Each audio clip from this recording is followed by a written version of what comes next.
Amém? Agora vamos à palavra. Salmo 139, por gentileza.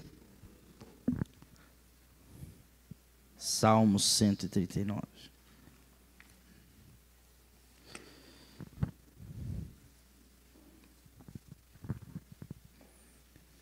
Lerei ele inteiro, então vem comigo aí, sem se cansar, sem dormir, vem no azeite aí. Ora, lê comigo, tá bom? Acompanha na sua Bíblia, você que está na sua casa e tem a sua Bíblia, abra a sua Bíblia, acompanhe na Bíblia, que é uma canção linda, um escrito lindo de Davi. Salmo 139, versículo 1 em diante.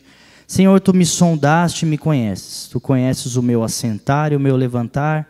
De longe entendes o meu pensamento. Cercas o meu andar e o meu deitar, e conheces todos os meus caminhos. Sem que haja uma palavra na minha língua, eis que, ó Senhor, tudo conheces. Tu me cercaste em volta e puseste sobre mim a tua mão. Tal ciência é para mim maravilhosíssima, tão alta que não posso atingir. Para onde me irei do teu espírito, ou para onde fugirei da tua face? Se subir ao céu, tu aí estás.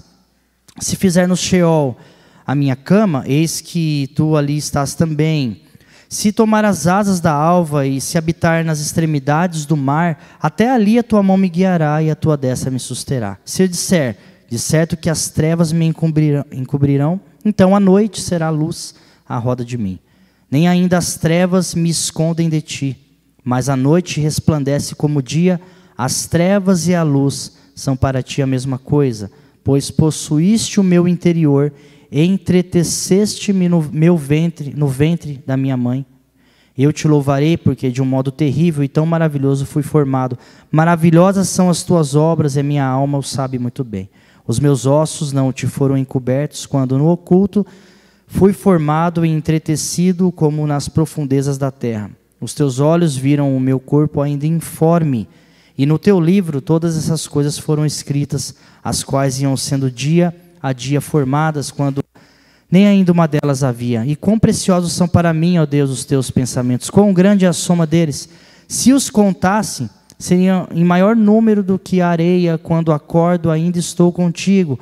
Ó Deus, tu matarás de certo o ímpio, apartai-vos, portanto, de mim o homem de sangue, pois falam malvadamente contra ti, e os teus inimigos tomam o teu nome em vão. Não aborreço eu, ó Senhor, aqueles que te aborrecem, e não me aflijo por causa dos que se levantam contra ti. Aborreço-os com ódio completo, tenho-os por inimigos. Sonda-me, ó Deus, e conhece o meu coração. Prova-me e conhece os meus pensamentos, e vê se há em mim algum caminho mau. Guia-me pelo caminho eterno. Pai, fala conosco e mais essa noite por essa palavra, que ela seja clara, que ela seja direta, que ela seja descomplicada e que ela seja poderosa.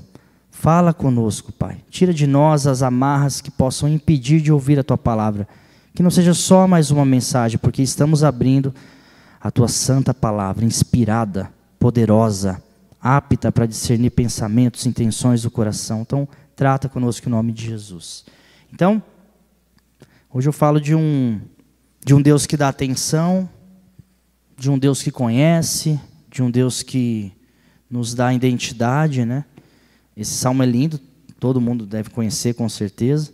Eu quero recitar para vocês aqui um trecho de um livro que eu gosto muito, de Santo Agostinho, Confissões de Santo Agostinho. Vale a pena ler, para quem ainda não leu, vale a pena. São uma linguagem um pouco mais difícil, não é o estilo de escrita que eu gosto, mas o conteúdo é muito bom. Então tem uma parte que diz assim: porventura os céus e a terra te contêm porque os enches? Ou será melhor dizer que os enches, mas que ainda resta parte de ti, já que eles não te podem conter? Então aqui Agostinho está dizendo assim: será que Deus está contido na terra, nos céus? Ou tudo está contido nele? Então a gente vê na Bíblia que tudo que existe está contido em Deus. Deus não é pego de surpresa, gente, você sabe disso. Deus está plenamente presente em todos os lugares. É difícil para a gente compreender isso. Nós somos limitados. Ontem eu estava em Hortolândia tentando falar, pastor Pablo, sobre o céu. Como vai ser o céu? Saiu todo mundo zureta de lá. Cheio de unção, cheio de esperança, mas Quando você começa a explicar nuances do céu, a pessoa fala, mas eu entendi, pastor, a sua explicação, mas eu não entendi como funcionará. Eu falei, eu também não. É a mesma coisa quando eu vou tentar explicar aqui para você a onipresença de Deus, ou a onisciência dele, a capacidade de Deus, nesse exato momento, estar em todos os lugares plenamente. Deus agora está em todos os lugares 100%. Quando eu me converti, eu achava o quê? Eu sou muito curioso, sou até hoje. Eu sou o cara do... Lembra do porquê do Zequinha lá do Castelo Rá-Tim-Bum? Quem é mais velho sabe do que eu estou falando. Eu sou esse Zequinha aí. Por que isso? Por que aquilo? Por que aquilo? E quando eu vim para o Evangelho, quando se fala de onisciência, eu falava, onipresença, Deus está em todos os lugares, eu imaginava. Deus é grande, Ele tem partes dele em cada lugar. Partículas. Eu meio que queria desmembrar Deus. E não. Quando você vai na Bíblia, Deus está 100% plenamente presente em todos os lugares. Tudo está contido nele. Amém? Tudo. Então Ele está, sim, em todos os lugares. Ele sonda, sim, todas as coisas. Você pode descer ao mais profundo abismo. Ele fala, oi, estou aqui. Você pode subir ao céu e fala, oi, eu estou aqui. Porque tudo está contido nele. Tudo. É como se uma colocação muito simples, muito simplória. Mas é como se tudo que existisse estivesse nesse salão aqui. Tudo que existisse. Deus é o salão, entendeu? Uma comparação ridícula para você entender. Tudo que existe, que foi criado e que existe, está contido nesse retângulo. Sei lá se é retângulo, se é quadrado. E Deus é o próprio salão. Tudo está contido nele. Então, é uma explicação para mim, baseado na Bíblia, lógico, e nesses escritos de Agostinho, que me satisfaz. Eu não consigo entender plenamente, mas me satisfaz. Tudo está contido nele. Nada que foi feito ou que acontece sai do controle de Deus. Nada. Quando a gente fala aquelas famosas frases, Deus sabe de todas as coisas, Deus está no controle. São frases que ficaram coloquiais, né? Parece que a gente só fala, mas é verdade. Sim, Deus sabe de todas as coisas e sim, Deus está no controle de todas as coisas. E pensando nisso, nessa noite de instrução, eu queria pensar com você algumas coisas sobre isso. Por exemplo, a primeira coisa, isso é lindo. A primeira coisa é que Deus se interessa pela sua rotina. Deus se interessa pelo seu dia a dia. Quando eu estudando a palavra, percebi que, nós temos um Deus grandioso, poderoso, onipresente, onisciente, criador de todas as coisas. E quando a gente vê um Deus tão poderoso assim, a gente passa por situações da nossa vida que eu penso, não, isso aqui, Ele tem mais o que fazer. Eu já ouvi isso de pessoas e eu já pensei assim. Tem coisas que eu não vou expor para Deus, porque Ele tem... Olha a minha cabeça humana, né? Ele tem mais o que fazer. Eu vou desabafar com Deus esse dilema, pastor Marcos, pequenininho. Deus tem que pensar na fome lá da África, nos missionários que estão sendo perseguidos. Aí, lendo a Bíblia, eu percebi que eu tenho um Deus que é capaz de dar atenção, carinho e amor e exortação 100% para aqueles missionários perseguidos, para quem passa fome e para os meus dilemas. Esse é o nosso Deus, que Ele tem tempo para você, porque Ele está fora do tempo. O tempo não é problema para Deus.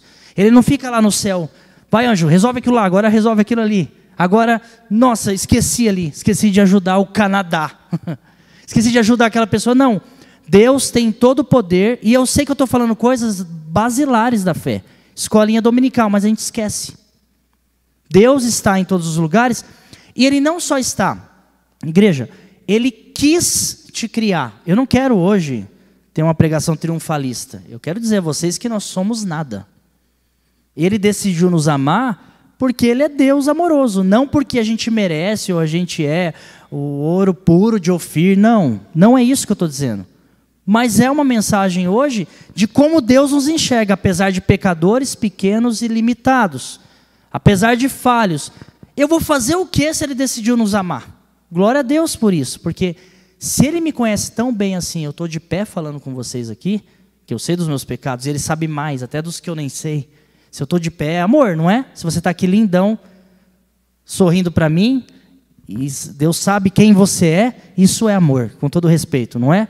Então a primeira coisa que eu queria pensar com vocês é que você tem um Deus que se interessa pela sua rotina. Por exemplo, olha, eu tive que recorrer aos originais aqui para a gente pensar junto. O versículo 1, Senhor, tu me sondas e me conheces. Essa palavra conhece é um prefixo hebraico, uma palavra hebraica, yadá. Eu não sei a pronúncia, tá? Faz tempo que eu fiz aula de hebraico com o pastor César, tomara que ele não esteja assistindo. E eu não lembro como se fala. Yadá. Esse yadá, me desculpe falar dessa maneira, provavelmente estou falando errado. Não é só que ele conhece, porque aqui na nossa cultura ocidental é assim. Ah, eu tenho um conhecido. Alguém que eu conheço mais ou menos, alguém que... Ah, é um conhecido. Não. Esse conhecido que Deus está dizendo, esse verbo aqui, essa palavra, enfim, é... Eu sou familiarizado com você, eu tenho familiaridade. Quando Deus olha para você, Ele te olha com familiaridade. É para Ele habitual, é essa que a palavra está dizendo. Ele olha para a tua vida, para a tua rotina, para o teu dia a dia, e é habitual para Ele conhecer você. Faz parte do hábito dEle. Ele se interessa, Ele gosta, Ele dá atenção. Eu não estou querendo diminuir Deus ou tentar humanizar Deus, não é isso também. Então tem que tomar cuidado que na genuína a gente tem que explicar tudo. Mas eu estou dizendo o que a Bíblia diz. Deus sim é poderoso, grandioso, criador dos céus e da terra, onipresente, onisciente, onipotente, amoroso, e nós sim somos pobres, miseráveis, cegos, desgraçados e nus. Amém? Mas esse Deus poderoso e nós miseráveis, Ele nos ama. E não só ama, Ele nos dá uma atenção pessoal. Se você perceber, os maiores discursos de Jesus, eu não vou abrir por conta do tempo, os maiores, Ele falou para uma, duas pessoas. Quem é pregador sabe, às vezes você tem uma mensagem ali, você não vê a hora de você ter a oportunidade de compartilhar aquela mensagem. As principais mensagens de Jesus, Ele vai lá, por exemplo, numa madrugada, em João capítulo 3, e Ele fala na madrugada para um cara chamado Nicodemos, profundidades que a gente usa até hoje. Porque Deus amou o mundo de tal maneira que enviou seu Filho unigênito, João 3,16, para que todo aquele que nele crê não pereça, mas tenha vida eterna. Essa frase, Jesus fala pessoalmente para uma pessoa, para um cara, para o Nicodemos. E quando Ele fala, vai ter o batismo, né? A gente usa, necessário é nascer de novo, porque o que é nascido da carne é carne, o que é nascido do Espírito é Espírito. É o mesmo João 3, que Ele está falando com um homem só. Eles estão dialogando numa madrugada. Esse é Jesus, é o caráter de Deus, que dá atenção numa madrugada para um homem. Dá atenção para uma mulher na beira de um poço, que é o João 4, você vira a página aí. E você sabe, Ele encontra a samaritana e Ele fala o que é tema de canções e de congressos e conferências. Deus, o Pai está à procura de verdadeiros adoradores, que o adorem em espírito e em verdade, não é o que diz João 4, 23? Então, esse é o Jesus que Ele prega na beira do poço, para uma pessoa, na madrugada para outra, coisas profundas. Deus não tem problema em te dar atenção. Igreja, você não incomoda Deus. Você não incomoda. O que incomoda Jesus Cristo é a falsidade. Pode ver que na Bíblia, com quem Ele brigava, se irava, eram os fariseus, porque Ele falava o quê? Hipócritas, falsos. Eu estou vendo, eu estou sondando como você é, e você está se fazendo de outra pessoa. Isso irrita Deus. Agora, os seus dilemas, suas particularidades, eu quero te encorajar essa noite, nessa simples palavra, a voltar a orar. Aquilo que te incomoda, aquilo que te dói, as suas demandas, porque se o Senhor me manda trazer essa palavra aqui de novo, que eu ministrei essa palavra em outra genuína, mas ela já está totalmente diferente, já mudou, Deus é demais. Se Ele me manda trazer essa mensagem para você, é assim, volte a orar e a falar com o seu Pai Celestial, porque Ele já está sondando essas coisas em você, e talvez por você achar que esses dilemas são pequenos, são rasos, são dores que eu tenho, trauminhas que eu tenho, situações que eu tenho, você parou de orar, você parou de clamar, você parou de falar com o seu Deus, que sabe do que está acontecendo, mas você não fala. Amém, igreja? Volte a se comunicar com o seu Deus, volte a expor para Ele o que você está sentindo, porque, por exemplo, se eu ler o versículo 2 e recorrer de novo ao original, quando Ele fala, tu conheces, já falamos sobre conhecer, Ele se familiariza com o seu assentar, com o seu levantar. Então ele está interessado na sua rotina.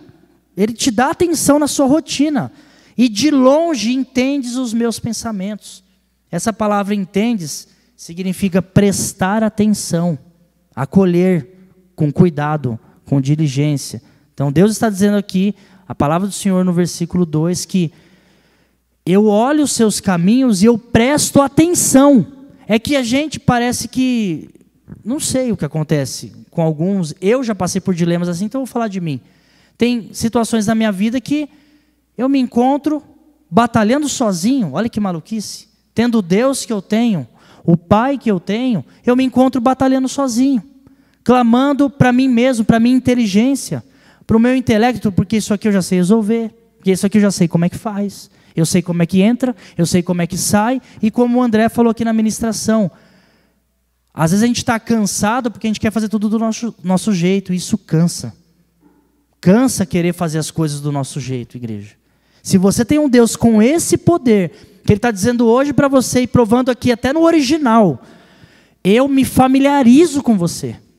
Eu não só entendo o seu caminho, eu estou prestando atenção na sua vida. Eu estou prestando atenção no seu dia a dia. Volte a clamar a Deus. Se você precisar se arrepender dos seus pecados, se arrependa. Chorar, chore. Falar, fale. Não passe desapercebido na sua espiritualidade. Nós estamos vivendo uma era de pouca espiritualidade, pouca experiência com Deus, pouco relacionamento com esse Deus tão poderoso. Igreja, eu e você temos a atenção de Deus. A Bíblia diz em Isaías 59:1, se puder projetar aí, eu não sei se eu estou certo, acho que sim. Anotei aqui, vamos ver que eu anotei rapidamente essa passagem. Você conhece, ó. Eis que a mão do Senhor está encolhida, não está encolhida, para que não possa salvar, nem agravado o seu ouvido para que não possa ouvir. Parece que a gente não fala mais com Deus, não clama. Temos vivido de orações genéricas. Quando você vai orar, obrigado pela comida, obrigado pelo dia, guarda a minha casa. É genérico, guarda a minha casa, guarda a minha família, guarda meu trabalho, Senhor. Quando ora? Não, peraí, o que está acontecendo na sua casa? Guarda a minha casa. Tá, o quê? Guardar do quê? Guarda a minha família. O que está acontecendo com a sua família? Dialogue com o seu Deus. De novo, é primário isso. Pastor, isso é basilar da fé. Mas se nós não temos mais vivido o poder de Deus, a diferença da presença dele na nossa vida, talvez seja um sinal que nosso relacionamento com ele está ferido. A gente se relaciona mais com isso aqui, ó. Você entra numa rede social, está escrito o quê? Como você está se sentindo? Eu nem sei se tem mais essa palavra numa das redes sociais. Eu lembro que tinha. Talvez esteja falando bobeira aqui. Mas o que você quer postar? E ali a gente coloca. Ali a gente desabafa. Ali a gente coloca fotos ou as nossas indignações. Tudo bem, cada um. Eu também faço isso, nada contra. Tudo bem. Mas e com esse Deus Todo-Poderoso que é familiarizado, é habitual para ele, como diz o original, ele entende em termos de prestar atenção. Quando se trata da nossa vida, ele está prestando atenção, nesse exato momento, prestando atenção, e a gente perde essa possibilidade. Deus usando pessoas, quer conselho, tem pessoas para Deus usar aqui para te aconselhar, quer abraço, quer conversar, então você é cuidado por Deus, todo momento, amém, igreja? Mas parece que isso não ferve mais no nosso coração. Isso parece que não nos motiva. Não, pastor, me manda uma palavra mais profunda aí. A questão não é isso. É a gente mergulhar ou não numa teologia pesada, profunda, que é maravilhoso. Mas é a gente não deixar de esquecer dos temas basilares na fé. Peraí, eu tenho um Deus que me sonda, me conhece, me ama e é todo poderoso. E eu não vou clamar a Ele, remeter a Ele as situações da minha vida. Então considere isso no seu coração. Se eu ler, eu tenho que correr, mas o versículo 8, se eu subir ao céu, tu estás lá. Se eu for no Sheol, pôr no Sheol a minha cama, eis que ali você está também, o Senhor está também. Ele está com você por onde quer que você andar. E a gente já sabe disso, mas a pergunta é, nós temos sentido a presença de Deus em nós? Ou se você fosse sincero em responder, não, pastor, eu tenho me sentido só. Eu tenho me sentido lutando sozinho, com um elefante nas costas. Jesus promete tirar o fardo, mas eu estou com um fardo. Será que não é a falta de lembrar que você tem a atenção de Deus? É só você clamar? É só você pedir? É só você bater, conforme Mateus capítulo 7? É só você clamar e parar de querer viver um evangelho só filosófico, só teórico, só teológico, e um evangelho de poder, como ele é? Converse com irmãos aqui que têm vivido experiências com Deus. Que delícia! É como se você fosse, e eu falo isso em amor, mas é a palavra, é como se você e eu me acrescento nisso, fôssemos o irmão do filho pródigo. Já falei um pouco sobre isso aqui. Estamos na fazenda do pai, moramos com o pai, e a gente não tem familiaridade com o pai. O irmão do filho pródigo, quando está sendo feita uma festa para o pródigo, ele não sabia até então, no versículo lá, que era o irmão dele. Em vez dele entrar na festa, afinal a casa era dele, ele não entra na festa. Sabe o que ele faz? Ele pergunta para um servo da fazenda, o que está acontecendo lá na casa do meu pai? Então era um cara que não se familiarizava com as festas do pai, não convivia com a presença do pai. Tanto que quando ele descobre que é o filho pródigo, ele fica indignado, não quer entrar, aí que ele não quer entrar mesmo, e reclama que o pai dele nunca deu um boi cevado para ele fazer uma festa com os amigos. Aí o pai fala, ué, mas tudo que está aqui é seu, meu filho. Tudo que tem aqui é seu. E essa palavra continua ecoando hoje. Coloca aí Efésios 1, por exemplo, versículo 3. Olha só. Efésios 1, 3, por gentileza. Eu posso citar aqui. Ah lá, vamos lá. Bendito o Deus e Pai do nosso Senhor Jesus Cristo. Olha lá. O qual nos abençoou. Ou seja, a bênção já aconteceu. E eu não estou aqui pregando de novo triunfalismo. Não estou falando que é só dinheiro. Estou falando da presença de Deus e tudo aquilo que engloba ter Deus. Com todas as bênçãos espirituais nos lugares celestiais em Cristo. Você já é cuidado por Deus, igreja. Existe já a bênção de Deus, sim, na sua vida. Não essas bênçãos pequenas de encurralar Deus na parede ou de campanha de 7 semanas. Eu estou falando de cuidado completo de Deus, de atenção de Deus. E nós estamos sofrendo aí fora, lotando os consultórios psicológicos e psiquiátricos. E está tudo bem, nada contra. Eu sou a favor, inclusive, já passei, acho até que tem que passar de novo. Está tudo bem. Mas a gente precisa nos remeter. Peraí, se eu tenho um Deus desse, um Pai de amor, por que eu passo pela vida, vai encerrar mais uma semana e eu estou arrastando pesos que eu não precisaria arrastar? Amém, igreja? Eu espero de coração que você absorva essa palavra de cuidado da parte de Deus. Uma outra consideração que eu quero deixar para vocês aí rapidinho. Deus sabe de você mais do que você mesmo. Isso também é um conforto. E você sabe disso. Deus tem informações sobre a sua vida mais do que você tem. Versículo 4. Ainda uma palavra não me chegou à boca ou à língua, e eis que, ó Senhor, tudo conheces. Então, você nem cogitou falar algo, você nem planejou falar alguma coisa, e Deus já sabe o que você ia falar. Então você tem um Deus que conhece.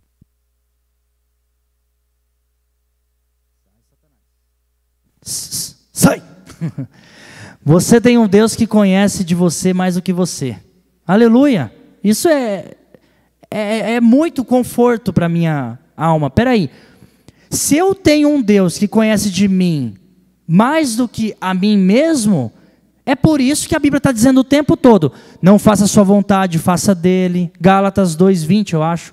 Não vivo mais eu, Cristo vive em mim. Já estou crucificado com Cristo, não é? Agora não vivo mais eu. Porque a Bíblia está dizendo, amigo, meu irmão, você não sabe de nada.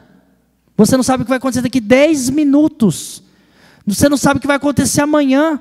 Então, entregue isso a Deus, que Ele sabe.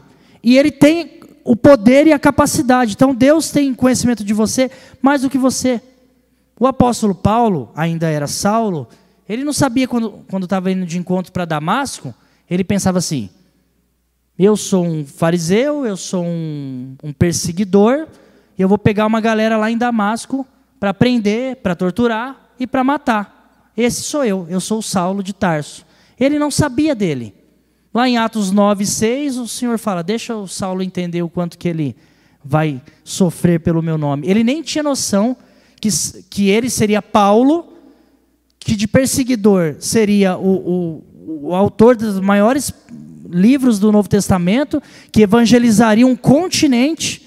Se alguém falasse para ele um dia antes desse caminho de Damasco, Paulo, seguinte, Saulo, primeiro você é Paulo, em breve. Segundo, você vai ficar cego, 3 dias, você vai ser batizado. Você vai lá para Jerusalém, lá no miolo, no núcleo do cristianismo, vou chamar assim, onde você perseguia. E você vai se tornar um deles. E você é um dos que mais vai sofrer perseguição. E você vai evangelizar, pregar esse Jesus que você persegue no continente inteiro.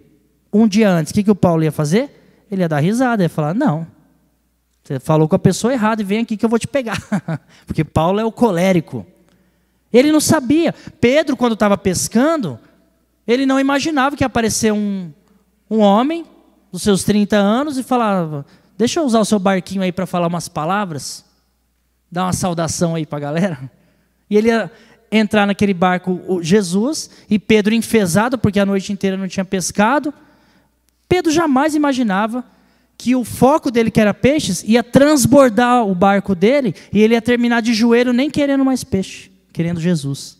Ele nem imaginava que o Simão se tornaria Pedro, e sobre essa pedra edificaria a minha igreja, e as portas do inferno não se levantarão contra ela e tal. Pedro não sabia, assim como eu e você não conhecemos sobre nós.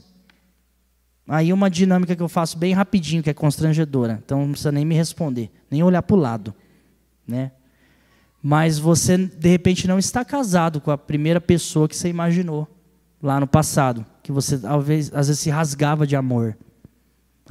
Não, eu tenho certeza, essa é a mulher da minha vida, esse é o homem da minha vida. Graças a Deus, você não sabe mesmo de você. Eu dou graças a Deus. Com todo o respeito, aí se tiver uma ex aí assistindo, você não é para mim, é bênção, mas não para mim, para outra pessoa. Vá, entendeu? Mas eu achei que era para mim. Eu já chorei de babar no chão por causa de mulher, meu irmão. Você não? Bonzão sentimentalmente. Eu já. Amor da minha vida. Babá. Tinha nada a ver. Nada a ver. Graças a Deus. Eu já achei que eu teria tal profissão, tal segmento. Nada a ver. Nada a ver. Quando eu me entreguei para o Senhor, Ele falou, nada a ver. Nada a ver. Você nem sabe de você. Eu sei, eu te formei no ventre. Olha o que diz aqui. Olha que lindo. No versículo 15. Os meus ossos não te foram encobertos, quando no oculto fui formado e entretecido, como nas profundezas da terra. Os teus olhos viram o meu corpo ainda informe. Não tinha nem forma, gente. Os nossos dias estavam sendo escritos num livro, sem que um deles houvesse. Você nem nasceu, você nem chorou. Ele já sabia. Ele já sabia. Isso precisa mexer comigo, com você. Essa palavra está uns 20 dias mexendo comigo. Isso precisa mexer com você. Eu preciso me jogar cada dia mais na vontade desse Deus soberano. Eu tenho que parar de querer ter o controle absoluto da minha vida. Eu não sei o que é bom para mim. Eu não sei que decisão tomar. Eu penso que eu sei. Às vezes eu acerto. Existem pessoas sofrendo hoje porque pegaram o leme de novo das suas vidas e falaram, eu vou fazer do meu jeito. Quando acontece um dilema na minha casa, que eu penso A e a minha esposa pensa Z, eu não sei se sua casa é assim, a minha acontece direto. Eu estou lá, a Camila, Z. Isso aqui é A, certeza. Ela, não, isso aqui é Z. A, Z, aí fica aquela coisa. Eu falo, calma. O que Deus diz sobre isso? O que Ele pretende sobre essa situação? Porque a gente está em nítida discordância. Eu tenho convicção que é A.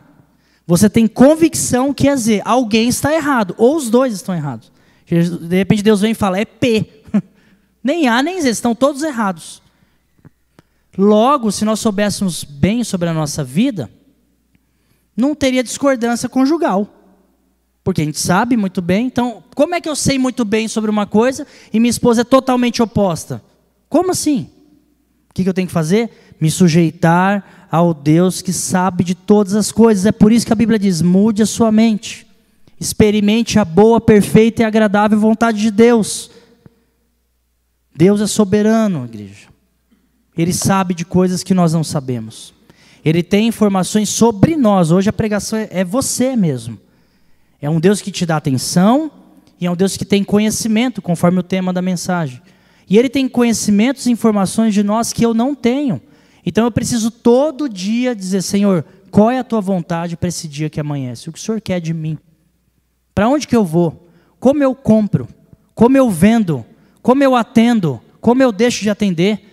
Se Eclesiastes 3 diz que há tempo para tudo, qual é o tempo seu para a minha vida? Se Salmo 139 parece que tem um livro que está escrito sobre a minha vida, e lá em Apocalipse fala do tal livro da vida, se ele é literal ou não, mas se tem alguma programação, vamos colocar assim, um desígnio seu para mim, eu preciso me encaixar nisso. Eu só quero me encaixar. Eu quero me encaixar exatamente no que o Senhor quer para nós. Aí a gente entra num dilema, eu estou caminhando para terminar. Um dilema muito sério que nós temos vivido hoje. Todo mundo hoje quer entender tudo.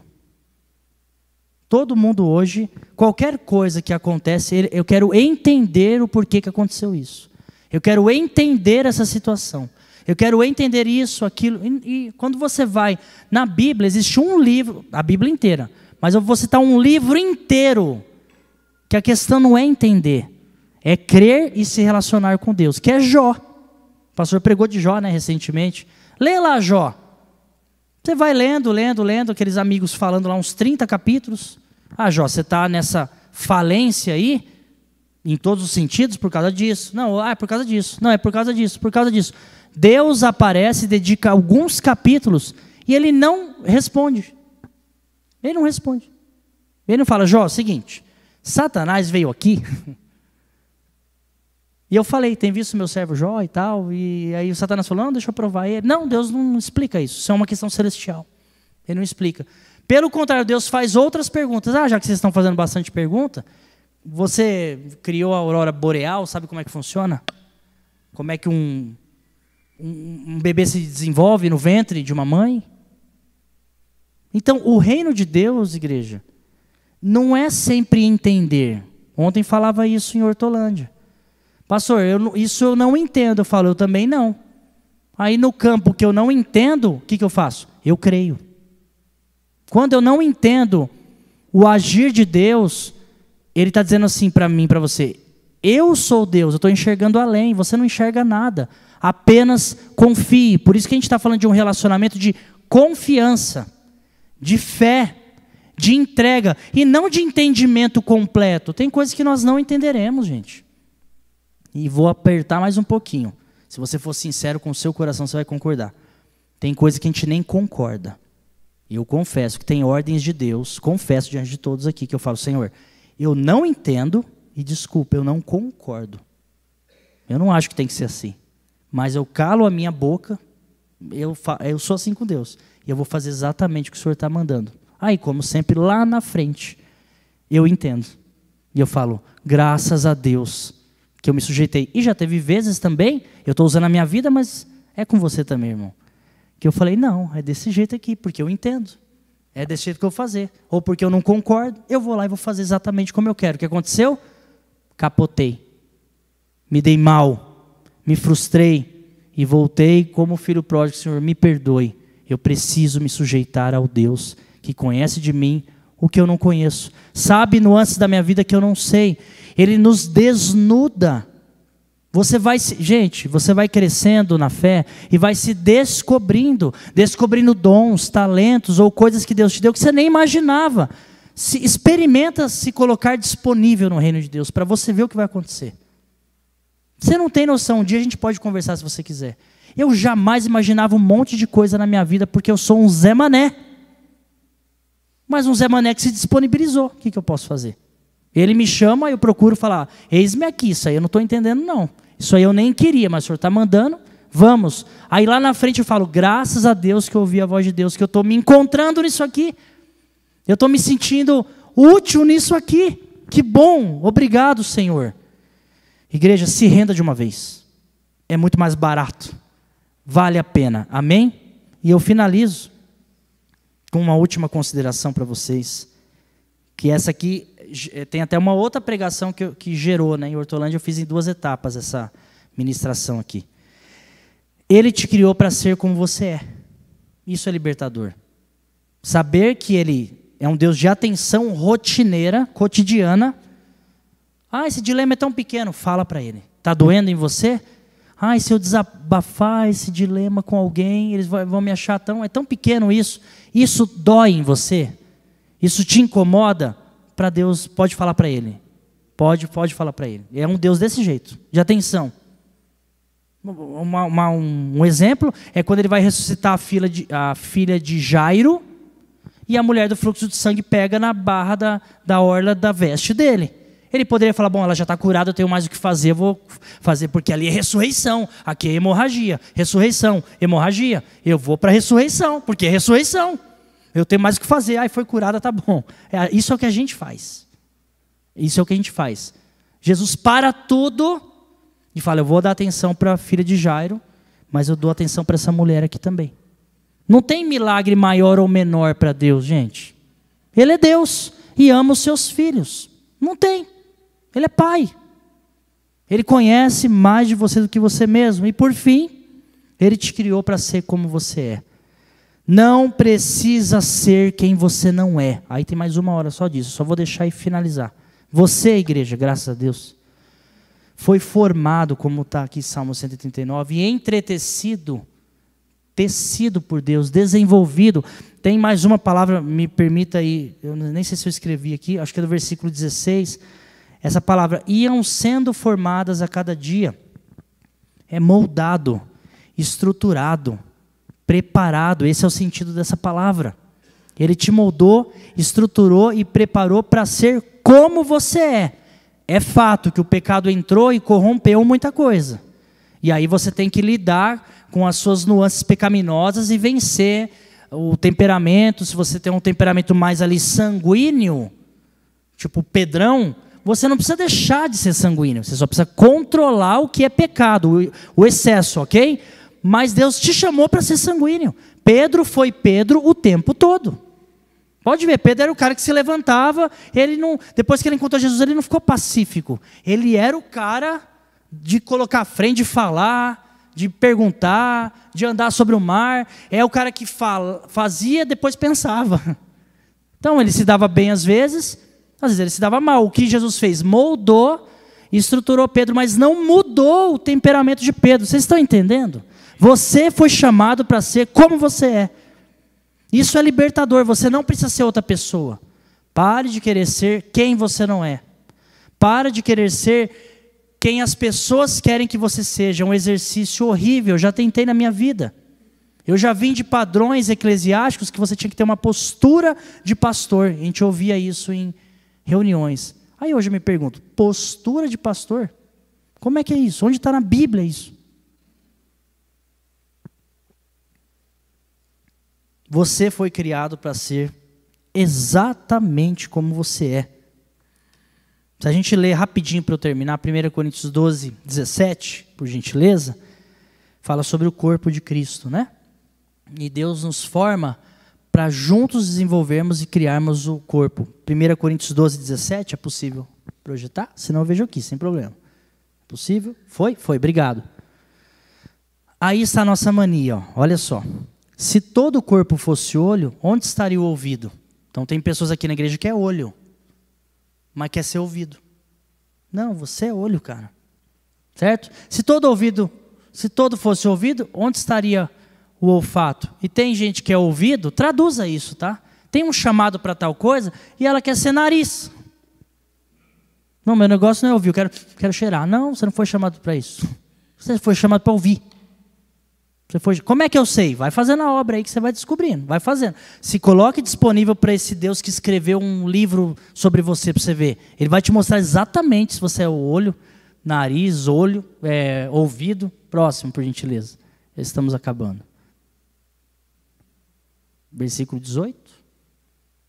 Não foi? Parou aí? Parou? Estou falando, está repreendido. Mas agora Deus colocou os membros no corpo. Quem colocou os membros no corpo? Deus. Como? Como Ele quis. Quando você ouve isso, ai que soberba, não é que Deus soberba não, é que Ele sabe. Ele sabe o que Ele tem que fazer. Ele que criou, Ele sabe, o Criador sabe onde direcionar. Próximo, rapidinho. Vale a pena ler todo o capítulo 12, tá? Se todos fossem um só membro, onde estaria o corpo? Próximo. Assim, pois, há muitos membros, mas um corpo. Próximo, por gentileza. Para terminar. E o olho não pode dizer à mão, não tenho necessidade de ti. Nem ainda a cabeça aos pés, não tenho necessidade de vós. Claro, aí vai dizendo aí que o membro menor é importante. Igreja, toda a igreja de Cristo é importante para Deus. Amém? Ah, mas a obra que eu faço, um vê, outro não vê. Você quer que quem veja? Os homens ou o dono do galardão de Apocalipse 22, que está com o galardão para entregar conforme tudo que você fez? É uma escolha que você faz. Os fariseus queriam os louros da terra. Queriam a homenagem da terra, o reconhecimento da terra. Deus me livre. Deus me livre. O cristão, ele espera Jesus naquele grande dia trazer o nosso galardão. Então, seja exatamente quem você é, e eu tenho que terminar, infelizmente, mas seja exatamente, saia da roupa do outro. Saia da roupa do outro. Vista a roupa que Deus te deu. Quem é espiritual entende, discerne. Para de querer ser o outro, de falar como o outro, de agir como o outro. E se espelhar é bom, admirar é bom, mas você foi criado para ser do jeitinho que você é, com essa tonalidade de voz, com esse temperamento que precisa ser só controlado no espírito, mas é esse temperamento mesmo. Ai, que eu falo, alguém acha que eu falo alto demais, baixo demais. Alguém fala que eu sou muito quietinho e tal. Não importa o que falam, Deus te criou para ser assim. O quietinho para ser quietinho. O falador para ser falador. Só tem que se dominar. Às vezes Deus vai chegar no quietinho, fala mais um pouco. Aí é a ordem dele. Ou vai chegar no falador, fala menos. É Deus que vai dominar. Mas Ele não vai falar assim, a partir de hoje, ó falador, não falarás mais nada. E ó quieto, sairá falando. Se Ele quiser, Ele faz. Em geral, não. Você é você. Isso é libertador. Você pode ser você. Com a sua identidade. Você não precisa ser outro, ter a pompa, a postura. Não precisa. Jacó, ele, para poder roubar, não vou dizer roubar que é muito forte, mas tomar a primogenitura do seu irmão gêmeo Esaú, junto com a estratégia de Rebeca, eu sempre confundo os nomes, é Rebeca a mãe de Jacó? Rebeca, né? Enfim. Ele fica peludo igual, ele põe lá a roupa do irmão, coloca pelo, para ser parecido com o irmão. E ele chega, isso é Gênesis 27, eu não vou abrir por conta do tempo, já estou a 1 minuto para terminar. E ele chega no pai dele, Isaac, e o Isaac cego lá, velho, indo nessa já, está lá. Quem é? E Jacó fala, sou eu, Esaú, seu filho. Ele se colocou na pele de outro. E o Isaac ainda fala, certeza, está diferente. A voz é do Jacó, mas os pelos aqui é do Esaú. Aí vai lá e abençoa, ele força uma barra. Lá no ventre Deus já dizia que o maior serviria o menor, que a bênção já era sobre Jacó, lá no ventre, mas ele quis fazer do jeito dele e veste uma outra roupa. Dali para frente a vida de Jacó vira um desastre. É perseguido, tem que ir para o deserto, sofre, sai com a família inteira, tem que fugir do irmão dele que está à caça, porque o irmão dele, o Esaú, era caçador, Jacó era um cozinheiro. Da briga nisso aí, ele sabia, falou, se ele me encontrar, ele me arrebenta. Ele, vazou, porque quis se vestir na pele do outro. Aí só lá em Gênesis 32, para ganhar tempo, isso aí deixa para uma outra mensagem, só em Gênesis 32, que Jacó luta lá, peleja com o anjo e tudo mais, não vem ao mérito essa questão. Aí o anjo fala, qual é o seu nome? Jacó fala, Jacó. Aí Deus fala, a partir de agora, que você voltou para a sua identidade, eu vou te dar um chamado, você será agora Israel. Entende, igreja? Encontre Deus rapidamente para Ele falar exatamente quem você deve ser. Esse Deus que te sonda, que te dá atenção, que te conhece, é um Deus que traz você para o prumo da identidade, exatamente de como Ele quer que você seja no reino dele. Isso é libertador, você ser você. É uma delícia, é uma bênção. Porque aí eu estou sendo o que eu fui criado para ser, o que eu fui desenvolvido, escrito para ser. Isso é maravilhoso. E dura coisa é o contrário, você vestir uma máscara todo dia e se fazer do que você não é. Pense nisso, amém? Deus abençoe você em nome de Jesus.